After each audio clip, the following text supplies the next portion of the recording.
Vamos continuar a nossa prosa sobre lugares inesquecíveis, com a participação espetacular do nosso amigo Rafael Reis. O Rafael, nós falávamos no primeiro bloco das 3 casas daquela época, Leobina, Anália e Rocha, formando a abreviatura de Lar, né? Lar. E interessante que depois, na década de 70 e 80, apareceram 3 suportes também de um meretrício. Suportes noturnos, né? Em que as paixões, né, vorazes eram aplacadas. Então aí surge o camarada Zé Coco como um elemento como um elemento comum de atendimento de pessoas normais, pessoas comuns do povo. Surge o Bandeira 2, que há toda uma mística de um dancing, né? Ali tinha de tudo, né? De tudo. E vamos falar depois sobre esse de tudo. E surge Edna, como um lupanar que se especializa também. Mais requintado.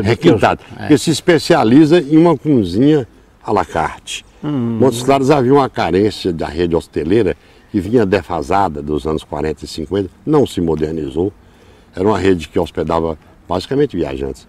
E aí começa o desenvolvimento industrial, comercial, começam a vir executivos acostumados a um outro tipo de tratamento e que não encontra respaldo nos restaurantes noturnos, que estavam presos a também o atendimento, né, de pessoas locais, e os hotéis também defasados. Aí começa a surgir o Bandeira como uma opção noturna, a Casa de Edna como uma opção noturna para restaurante e para os prazeres noturnos também.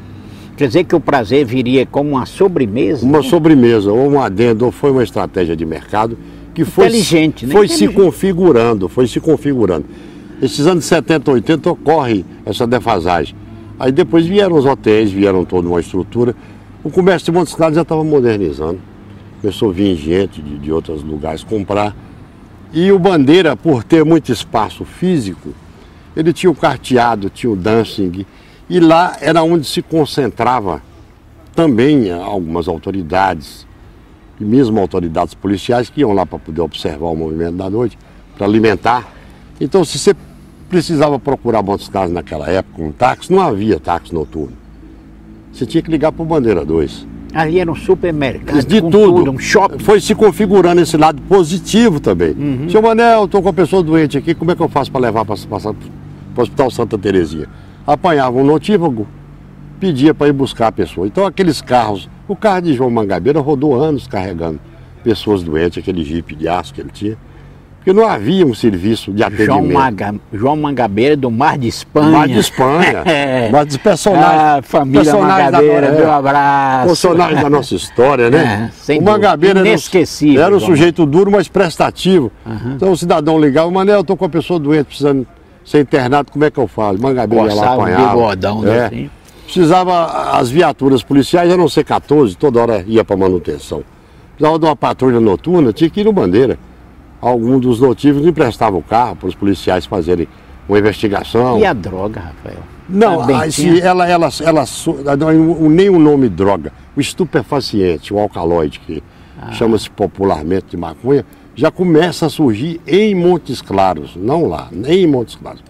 Lá, como é um ambiente noturno, onde tem de tudo, as portas são abertas, então não se pode filtrar quem entra e quem sai. Então o Bandeira 2 você encontrava de tudo, padre.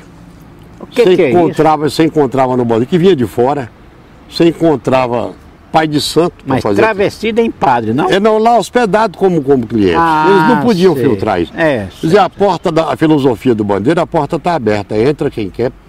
Se você quer beber, bebe. Se você quer dançar, dança. Se você quer jogar, o baralho está lá. Paga, né? Houve fortunas que se acabaram lá dentro do baralho, porque o sujeito entrou no chumbo grosso sem ter experiência. Não é o Bandeira configura-se como um espaço noturno. Lá tem hotel, tem aluguel de quartos, tem profissionais rotativos de plantão. Outra coisa que há de se ressalvar, o Bandeira 2 tinha uma farmácia, para quem não sabe, montada através de consultas com profissionais médicos, de remédios emergenciais, que Montes Claros não tinha farmácia noturna. Quando se precisava de um remédio urgente, ligava-se para o Bandeira 2. Os próprios clientes iam levar o remédio na casa do paciente. Esse trabalho foi prestado. Trabalho de senhoras, trabalho de parto, foram assistidas a muitos rapazes nascidos entre os anos 60 e 70 que têm o nome de notívaos que frequentavam Bandeira 2. Foi o que deu o socorro à mãe. Homenageado. Então havia esse serviço. A Polícia Civil, em suas investigações, usava a Bandeira como base, mesmo para fazer a investigação, para conciliar um processo noturno. E aí sim surge... E às vezes até para obter informações benéficas à justiça. Surge então em Montes Claros a figura dos pastores da noite. Aí sim. Também cantado por Jorge Amado, né? Os arcanos da sombra.